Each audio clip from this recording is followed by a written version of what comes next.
ಇವತ್ತಿನ ಕತೆ ಬೆಳಗಿನ ಮೌನದಲ್ಲಿ ಅದೃಷ್ಟ ಕರಗಿತು. ಒಂದು ದಿನ ಬೆಳಿಗ್ಗೆ ಸೂರ್ಯ ಇನ್ನೂ ಆಕಾಶದಲ್ಲಿ ಉದಯಿಸಿರಲಿಲ್ಲ. ಅದು ಮುಂಜಾನೆಯ ಮಂಜಿನ ಸಮಯ. ಕತ್ತಲೆ ದಟ್ಟವಾಗಿ ಹರಡಿತ್ತು. ಆ ದಿನ ಮೀನುಗಾರ ತನ್ನ ದೋಣಿ ಮತ್ತು ಮೀನುಗಾರಿಕಾ ಬಲೆಯನ್ನು ತೆಗೆದುಕೊಂಡು ನದಿಯ ದಡವನ್ನು ತಲುಪಿದನು. ಅವನು ದಡದಲ್ಲಿ ನಡೆದಿದ್ದಾಗ ಏನೋ ಅವನ ಕಾಲಿಗೆ ಬಲವಾಗಿ ಬಡಿದಂತಾಯಿತು. ಅವನು ಕುತೂಹಲದಿಂದ ಬಾಗಿದಾಗ ಅದು ಕಲ್ಲುಗಳಿಂದ ತುಂಬಿದ ಭಾರವಾದ ಚೀಲವಾಗಿತ್ತು. ಈ ಕಲ್ಲುಗಳನ್ನು ಯಾರು ಇಲ್ಲಿ ಬಿಡಲು ಸಾಧ್ಯ ಎಂದು ಅವನು ಯೋಚಿಸಿದನು. ಆದ್ದರಿಂದ ಅವನು ಚೀಲವನ್ನು ನದಿಯ ದಡದಲ್ಲಿ ಇರಿಸಿ ಸೂರ್ಯೋದಯಕ್ಕಾಗಿ ಕಾಯಲು ಪ್ರಾರಂಭಿಸಿದನು. ಅವನು ಸೂರ್ಯೋದಯವಾಗದೆ ಅವನು ಕೆಲಸ ಶುರು ಮಾಡುವ ಹಾಗೆ ಇರಲಿಲ್ಲ. ಆದ್ದರಿಂದ ಅವನು ಸೂರ್ಯೋದಯಕ್ಕಾಗಿ ಕಾಯತೊಡಗಿದನು. ಅವನು ಚೀಲದೊಳಗಿದ್ದ ಒಂದು ಕಲ್ಲನ್ನು ಎತ್ತಿಕೊಂಡು ನದಿಗೆ ಎಸೆಯುತ್ತಾನೆ ಮತ್ತು ನೀರಿನಿಂದ ಡಬ್ ಎಂಬ ಒಂದು ಶಬ್ದ ಬರುತ್ತದೆ. ಅದು ಅವನಿಗೆ ಆಟವಾಯಿತು. ಅವನು ಆ ಶಬ್ದವನ್ನು ಅನುಭವಿಸಲು ಶುರು ಮಾಡಿದನು. ಅವನು ನದಿಗೆ ಒಂದೊಂದಾಗಿ ಕಲ್ಲುಗಳನ್ನು ಎಸೆಯಲು ಪ್ರಾರಂಭಿಸಿದನು. ಕಲ್ಲಿನ ಶಬ್ದ ಕೇಳಿದಾಗಲೆಲ್ಲ ಅವನು ಸಂತೋಷ ಪಡುತ್ತಿದ್ದನು.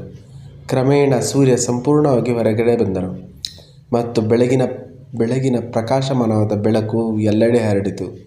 ಅಷ್ಟೊತ್ತಿಗೆ ಅವನು ಚೀಲದಲ್ಲಿದ್ದ ಬಹುತೇಕ ಎಲ್ಲ ಕಲ್ಲುಗಳನ್ನು ನದಿಯ ಆಳಕ್ಕೆ ಎಸೆದಿದ್ದನು. ಚೀಲ ಸಂಪೂರ್ಣವಾಗಿ ಖಾಲಿಯಾಗಿತ್ತು. ಅವನ ಕೈಯಲ್ಲಿ ಒಂದೇ ಒಂದು ಕಲ್ಲು ಉಳಿದಿತ್ತು. ಸೂರ್ಯನ ಮೊದಲ ಕಿರಣ ಕಲ್ಲಿನ ಮೇಲೆ ಬಿದ್ದಿತು. ಆ ಕ್ಷಣ ಕಲ್ಲು ಹೊಳೆಯಿತು. ಅದು ಕಲ್ಲಲ್ಲ, ಅದು ವಜ್ರ. ಅದು ಸೂರ್ಯನ ಬೆಳಕಿನಲ್ಲಿ ಸಂಪೂರ್ಣವಾಗಿ ಹೊಳೆಯಿತು. ಒಂದು ಕ್ಷಣ ಮೀನುಗಾರನ ಹೃದಯ ಬಡಿತವನ್ನು ನಿಲ್ಲಿಸಿತು. ಅವನ ಉಸಿರಾಟವೇ ನಿಂತು ಹೋದಂತಾಯಿತು. ಅವನ ಕೈಯಲ್ಲಿ ಉಳಿದಿದ್ದ ಕಲ್ಲು ಅಮೂಲ್ಯವಾದ ವಜ್ರವಾಗಿತ್ತು.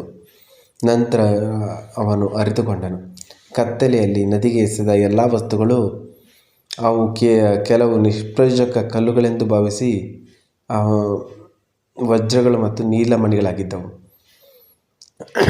ಆ ಚೀಲದಲ್ಲಿ ಅವನ ಶಾಶ್ವತ ಜೀವನಕ್ಕೆ ಸಾಕಷ್ಟು ಸಂಪತ್ತಾಗಿತ್ತು. ಆದರೆ ಅಜ್ಞಾನದ ಕತ್ತಲಲ್ಲಿ ಆ ಸಂಪತ್ತಿನ ಮೌಲ್ಯವನ್ನು ಅರಿತುಕೊಳ್ಳದೆ ಅವನು ಎಲ್ಲವನ್ನೂ ಕಳೆದುಕೊಂಡಿದ್ದನು. ನಂತರ ಅವನ ಕಣ್ಣುಗಳಲ್ಲಿ ಕಣ್ಣೀರು ತುಂಬಿತು. ಅವನು ಜೋರಾಗಿ ಅಳಲು ಪ್ರಾರಂಭಿಸಿದನು. ತನ್ನ ಜೀವನದ ದೊಡ್ಡ ಸಂಪತ್ತನ್ನು ಅರಿವಿಲ್ಲದೆಯೇ ವ್ಯರ್ಥ ಮಾಡಿದ್ದೇನೆ ಎಂದು. ಈ ಕಥೆಯಲ್ಲಿರುವ ತತ್ವರಹಸ್ಯವೇನೆಂದರೆ, ನಮ್ಮ ಜೀವನವು ಆ ಜೇನು ನೊಣದಂತೆ ಸಾಗುತ್ತದೆ.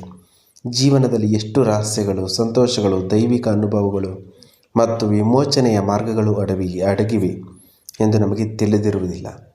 ನಾವು ಕಲ್ಲುಗಳು ಮತ್ತು ಕೊಳಕು ಎಂದು ಭಾವಿಸಿ ನಿರ್ಲಕ್ಷಿಸುವ ಸಣ್ಣ ಕ್ಷಣಗಳು, ಸಂಬಂಧಗಳು ಮತ್ತು ಅವಕಾಶಗಳು ಇವು ನಿಜವಾದ ವಜ್ರಗಳು.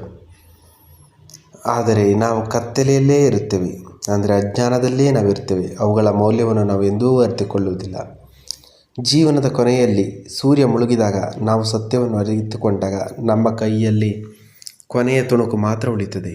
ನಂತರ ನಾವು ಗಳಿಸಬಹುದಾಗಿದ್ದ ಎಲ್ಲ ಸಂಪತ್ತು, ಸಂತೋಷ ಮತ್ತು ಅನುಭವಗಳನ್ನು ವ್ಯರ್ಥ ಮಾಡಿದ್ದೇವೆ ಎಂದು ನಾವು ಆಮೇಲೆ ದುಃಖಿಸುತ್ತೇವೆ.